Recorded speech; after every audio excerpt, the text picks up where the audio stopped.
Leaving the round of Canada, there was an investigation into the incident between Ryan Norocki and Alexis Rainsford, and all radio communications indicate that that was an intentional incident between Norocki and Rainsford, but the team did not want Norocki to do it.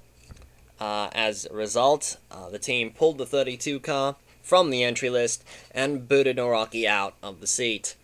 And needless to say, Ryan Norocki was also banned from the TM Master Cup Series, not too surprisingly. Team boss Peter Keyes said Norocki's intent was to tarnish the reputation of the team because he knew he was going to be leaving at the end of the season due to his poor performances on the track. And I really don't think I can argue too much with that. It did seem like a knee-jerk reaction to pull the 32 car. And Peter Keyes basically admitted as such. He said he would have given George Dennis a run, but entering the car again would have been too late. And as a result, Ryan Norocki is no more in the Master Cup Series, and I believe he's going to be in the RROL, which at least gives him something to do. He's trying to fight his ban, and the last person that tried to do that was Team J-Rod, I think, back in 2007. And that didn't exactly go too well now, did it? And now off to the actual Decatur circuit.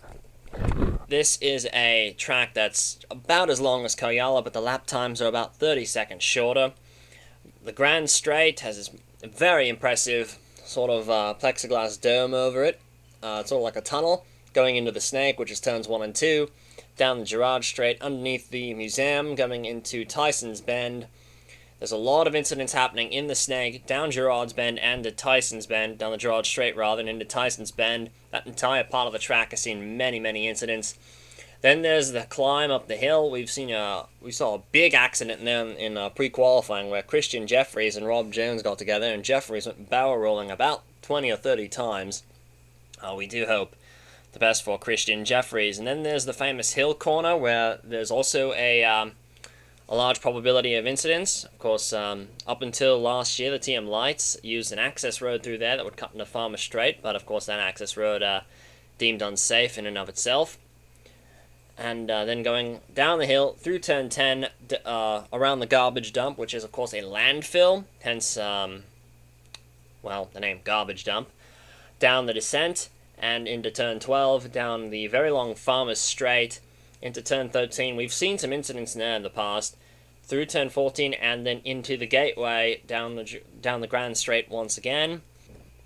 A very fast course, and I think we should see a fair amount of action here today, given that this has always been the season finale. So with that being said, Dan, off to you. Qualifying here at Decatur usually produces some surprise results, and therefore we had Matt Taylor on the front row with Ian Cooper, who's on the front row for the second year in a row. Cooper held the track record coming into this year, and every car in the field broke Cooper's record. Devereaux in the second row holds the new track record. Danny Savin, another great qualifying run from him. Marcus Leonard, Alexis Ranger, the highest qualifying of the championship contenders. Packer Carroll and Brian Sendak, there's some tension there. Yamino Tenchi, fantastic qualifying effort. Ellen Hodges needs a miracle to win the title. Leonid Roderick and Arto Kakkonen in rows 10 and 11 are going to need some luck on their side. Kakkonen is confident he can charge to the field. Roderick not as much. Carter David's great effort by that 62 car to get him onto the grid. Tony Durbin said he's going to play it conservative in the early portions of the race and work his way through the field. Gasper Souza, great qualifying effort by him to get that car into the field. Not such a great effort on his part in qualifying, though. Going back to the back of the grid, there's Matthias Taub, who thought he'd qualify higher than that. And, of course, Damian Snyder and Palmer Stiles both spun off the track in qualifying. And here they come to take the green flag. Matt Taylor in that green and black 49 car, leading Ian Cooper down into the Snake for the first time. And Matt Taylor goes in, Ian Cooper takes to the dirt, and there's first lap trouble. However, it's going to only involve one car. And that's going to be Adrian Devereaux in the 96. The RROL champ's going to go off the road. He's got a full-time ride for next year, Devereaux does, with the Hodges Walter team. Great credit to him as to how he's able to merge back on the track without taking anyone else out. And I think also great credit to Zach Duff for not slamming into the back of him. As here comes the field down into the Tyson's Bend. Or up, I should say, because that's an uphill corner. And then here they come now up the hill, but there's more trouble directly in front of Devereaux. Tony Durbin in the 33 car is going to have a bit of a problem here. And that trouble's going to be 3 wide behind him, Chris Allen, Stephanie McGlynn, and Matthias Taub, all 3 of which would be called to the hauler. Durbin gets a nasty hit in the door from Devereaux. That's going to take Devereaux out of the race. And also Damian Snyder, his teammate, involved, but Tony Durbin keeps going. In fact, Durbin said he would keep that car running to the end of the race and hope that more attrition happens. We had a lot of attrition in this race last year. This race tends to kind of chew up cars. And it looks like that was Matthias Taub making an overly aggressive move coming out of Tyson. And that's the disadvantage of qualifying in the back. You do tend to get caught up in first lap trouble. We're going to ride on board with Adrian Devereaux and witness his entire race. He gets thrown off by Ian Cooper. And here he is trying to merge back onto the field. You see onto the track, rather. There goes the rest of the field by. 39th. 40th. And he's going to go back now into last as Damian Snyder goes by. And here comes trouble right in front of him.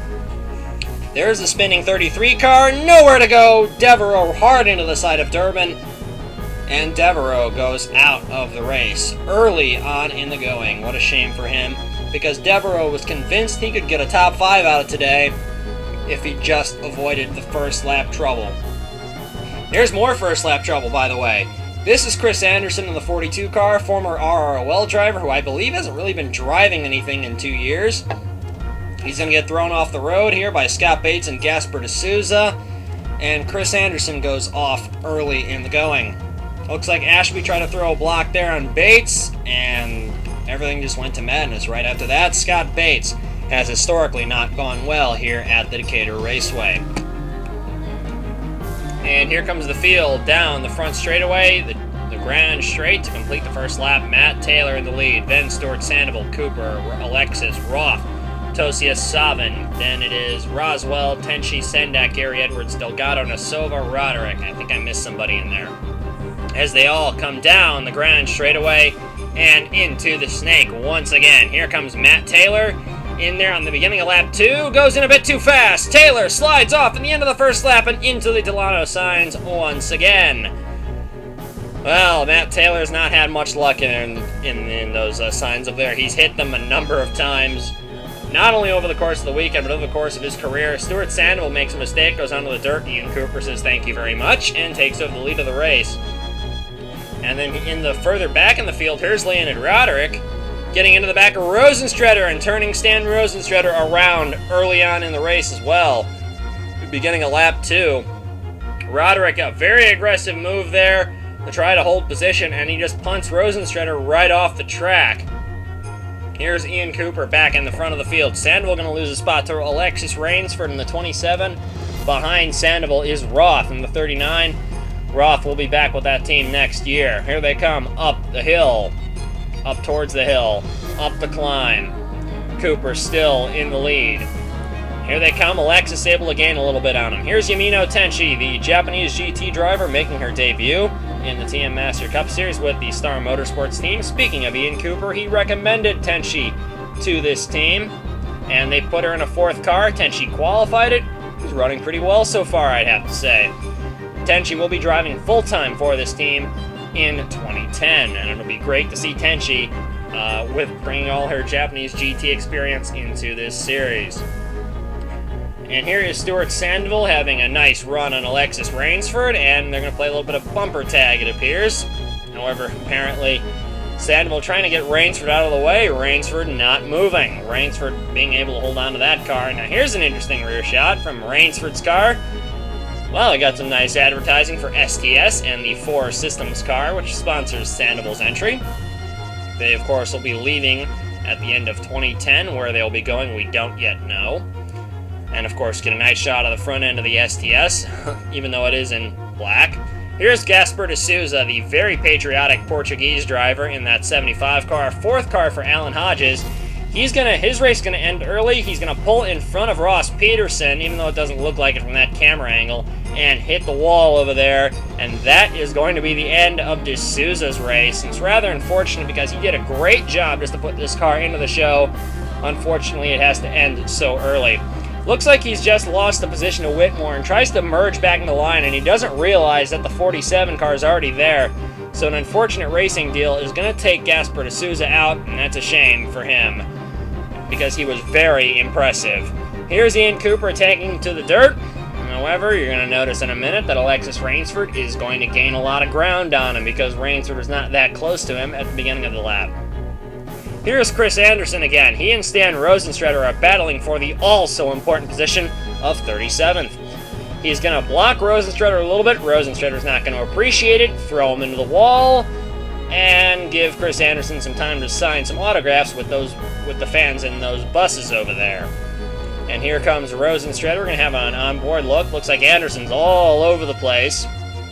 Rosenstrader makes a move to the right. Anderson blocks. Rosenstrader says, "No, you don't," and throws Anderson off into the sand trap and out of the race. Anderson would be the third car to go out.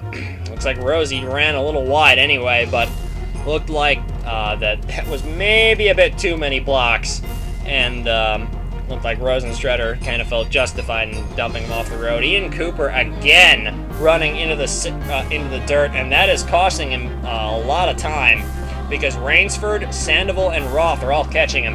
Here's Ross Peterson again, and the same thing that happened with him and Gaspar D'Souza is going to happen, only this time it's the other way around. He's going to pull in front of Scott Stoidler. He apparently has no idea Stoidler's there, and for two drivers who are going to have their last runs in these cars, their race is going to end very early at the beginning of lap 3.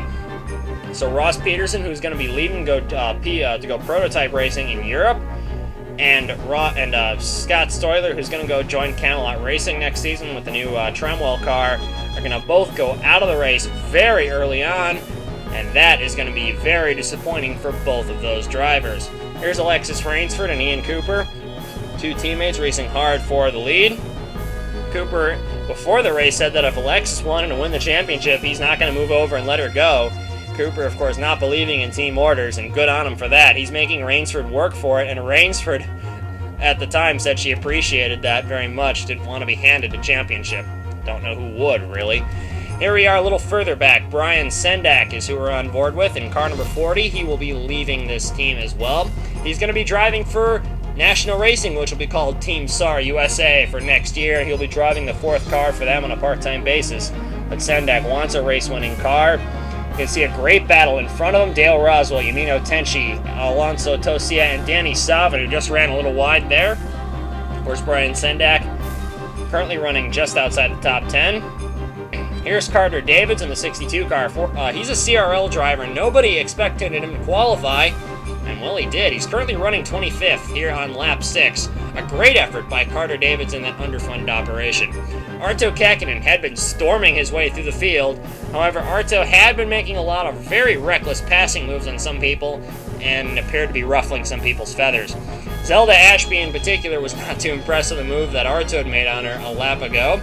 Ashby gets a move, goes alongside Arto. Arto is going to try to throw the block there on Ashby. It's not going to work, and Arto is off! There goes Arto into the wall! And Arto Käkkinen in car number 14 is going to encounter trouble. He's going to keep going, but his championship appears to be done and dusted. So Käkkinen off the road. Here it is again from the helicopter camera. He runs it wide.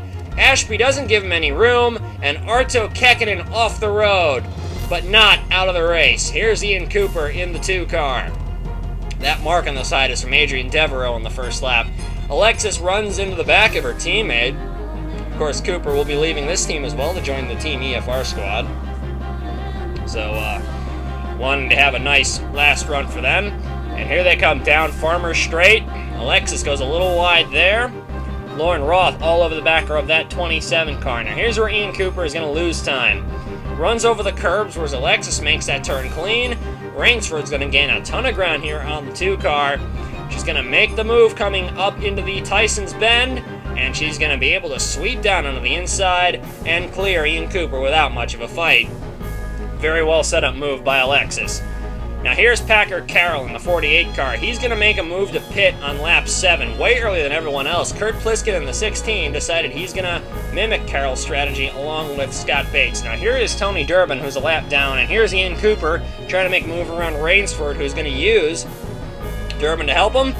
Looks like Cooper misjudges his braking, goes a bit wide. Alexis just runs into the back of her teammate and takes him and Lauren Roth off the track.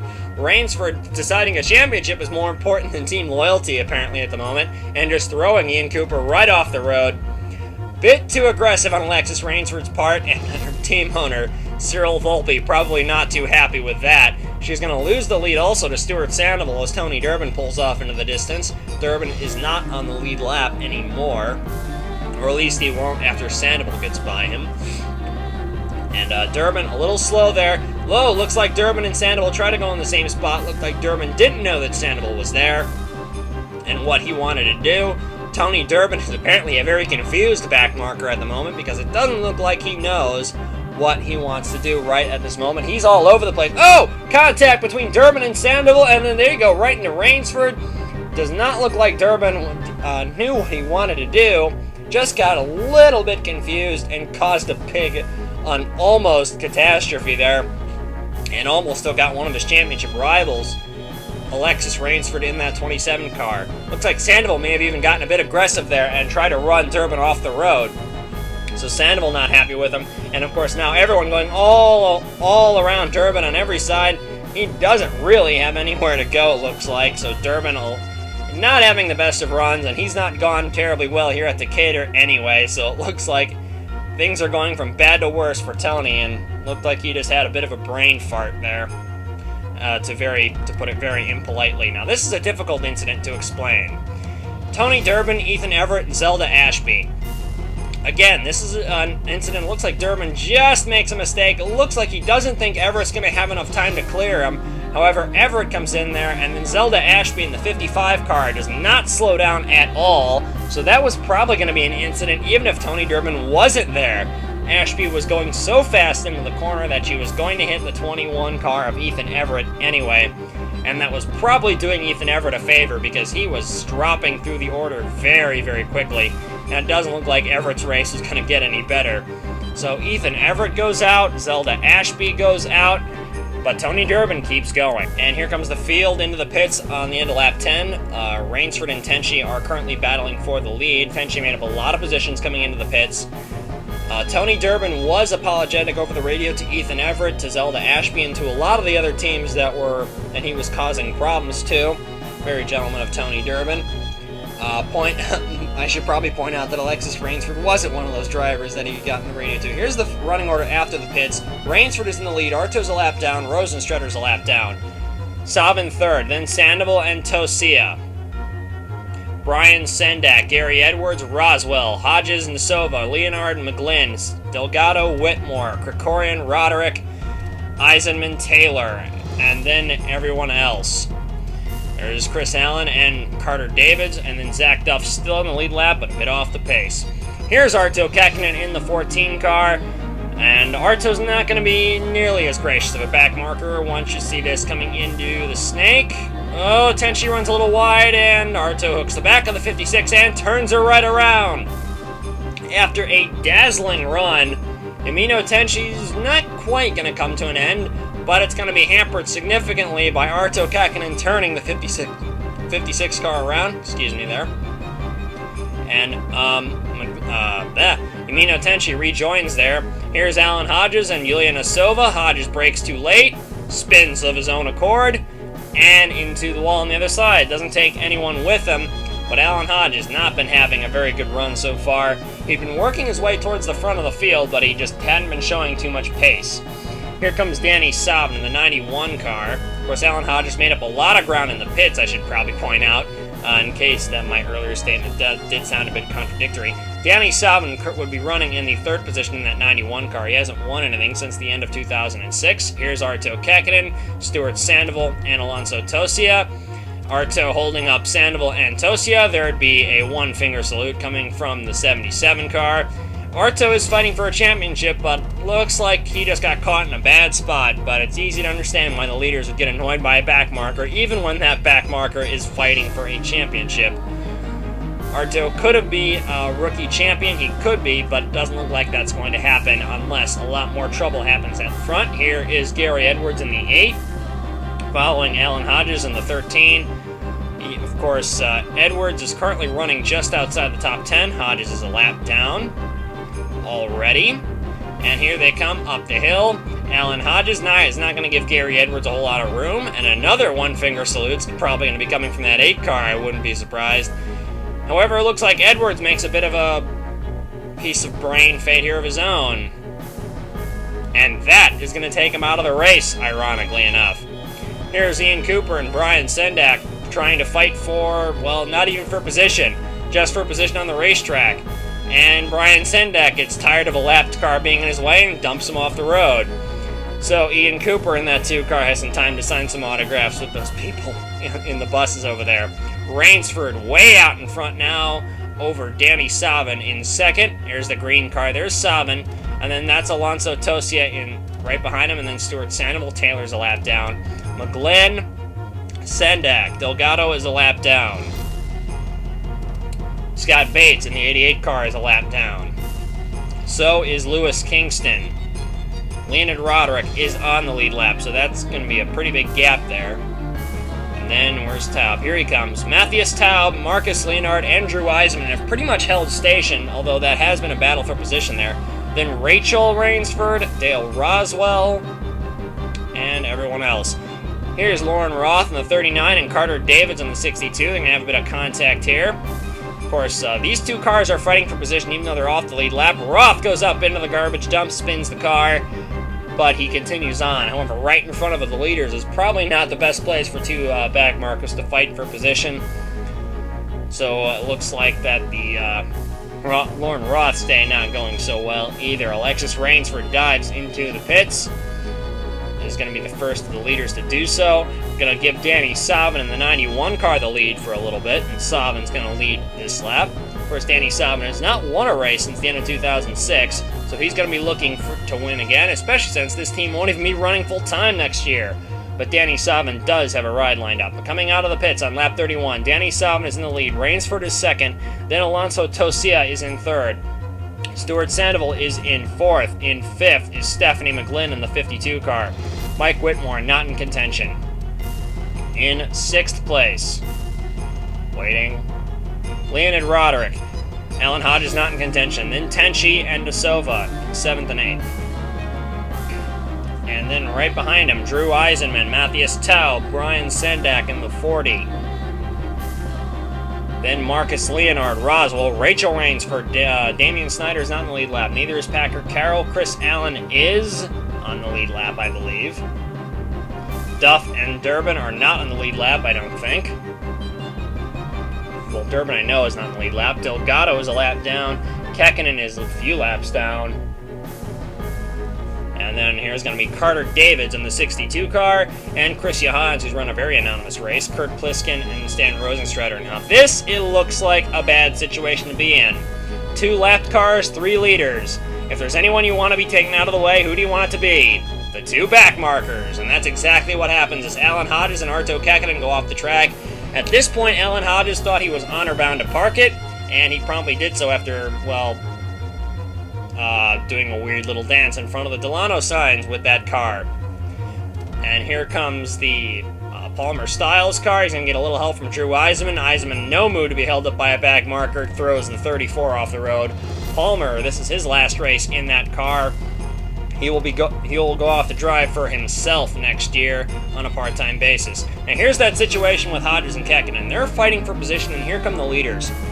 Here come Tenchi, Roderick, and Nasova. Now they're running about 7th and 8th, and Kekkonen falls off the pace a little bit. Hodges looks like he brakes a little late, loses the back end, goes out wide, and then comes right in front and takes Arto off. So looked like another mistake by Alan Hodges. However, that would be the last one he'd make. Packer Carroll in the 48 car is going to go through the dirt and get in the way of Danny Savin there in the 91. So Packer Carroll has not been making too many friends this weekend. Looks like he's not going to be having one more, and that's Danny Savin. However, he is going to make another friend, Alexis Rainsford, because when he holds up Danny Savin, that gives Alexis Rainsford a big run on him. So if there's anyone riding a Packer Carroll a thank you card, it's going to be Alexis Rainsford after this one. Coming up the hill, it looks as if Danny Savin is going to lose the lead to Rainsford. Packer Carroll not in a good spot. Carroll runs wide. Rainsford into the back of Savin. Rainsford looks like she would almost wreck Savin for the lead of the race. Rainsford would be the kind of person to put the bumper to somebody like that. Packer Carroll gets way out of the way on the descent. Coming into Farmers, Alexis Rainsford has taken over the lead from Danny Savin.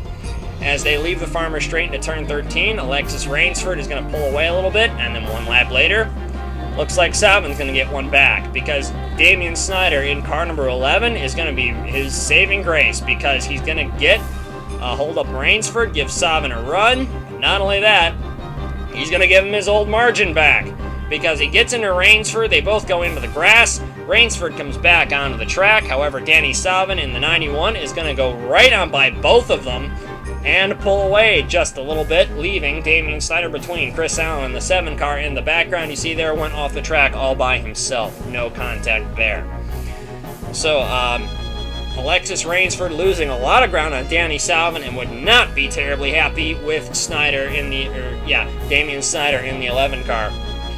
So, Damian Snyder in the 11, he will also be leaving that team to go drive for the Camelot Racing team in their 4th car next year. Great run so far by Danny Savin and Alexis Rainsford. Leonid Roderick has been ever so slowly creeping through to the front of the field. On lap 40, with just 8 laps to go, Roderick is running 5th. Great run by Roderick, who has 5 wins at this track, or more than anyone else. For their final stop, Alexis Rainsford and Danny Savin hit the pits. Alonso Tosia in the 65 car is going to lead a couple of laps, and looks like he's going to get stuck with Lewis Kingston in that 84 car. But when pit stops cycle out, it's going to be the 65 car in the lead of the race. Now here's Alexis Rainsford, who is currently running 3rd, just with a few laps to go. She's going to miss her braking points, going to spin sideways into the side of Arto Kakkonen, and Alexis goes off the road when she's running 3rd. And a furious Rainsford is going to stall the car. No fault of Arto Kakkonen. It looked as if that Alexis Rainsford had just lost the rear end of the car. Kind of a strange mistake to make, unless, of course, she has a tire down, which I don't think is the case. Here she goes. She makes the move around Arto. She learned last time, but it looks like she brakes way too late. It's going to lose the back end of the car. She was going to spin that thing if Arto wasn't there, but she slams that car into the wall, and that is going to take Rainsford out of contention, but not out of the race completely. But it looks as if her championship hopes are pretty much done. Here is Roderick. Gonna go right on by. There's Rainsford's car stalled, and Roderick moves ahead of Rainsford. Scott Bates here in the 88 car, he's a few laps down. He's been having all sorts of mechanical trouble. Kurt Pliskin's gonna be tired of seeing that 88 car in the way. Gonna throw Bates off the wall, and Bates is now gonna have time to sign some autographs with the fans near those buses. Here's Alonso Tosia in the meantime. He's driving off towards what could be his first ever Master Cup Series win. He hasn't even run a complete season. He tips the car off the road. Tosia makes a mistake. It's off the road. He gets hit by Lewis Kingston ever so slightly, and he rolls it. Alonso Tosia rolls the car several times, and that's gonna be his race done before. Oh, Alonso Tosia, the bitter disappointment there. He makes a mistake of his own, and then he gets an ever so slight bump from the 84 car, and that's going to be the end of Tosia on the top of the garbage dump. He's going to barrel roll it several times, he's going to climb out of the car, and unfortunately for Tosia, that's going to be the end of his race. Danny Savin, the 91, is also going to make that same mistake that Tosia made. There you see Tosia's car rolling, but Danny Savin was gaining on Tosia, and that's a shame because we could have had a real race on our hands for the lead. However, this would basically hand the race win to Danny Savin on a silver platter, and Savin takes his first win in 3 years here at Decatur. A great drive by Danny Savin, but we have to give Alonso Tosia his due. He played it conservatively, moved up towards the front, was in contention, but a mistake by both him and by Lewis Kingston results in a DNF for the Spaniard. Leonid Roderick finishes second, Stephanie McGlynn in third, Brian Sindak in fourth, Matthias Taub in fifth, Juliana Silva in sixth in her last run for the VRT squad, and also, which will be Clutch's last race on that team, they'll be moving over to sponsor Roderick next year, Dale Roswell in seventh, Yamino Tenchi, top 10 on debut, fantastic job for the Japanese driver, Rachel Rainsford in ninth, and then Drew Eisenman rounds out the top 10. However, there's still one burning question on our minds, and that's who has won the TM Master Cup Series Drivers' Championship. And now, the 2009 TM Master Cup Series Drivers' Champion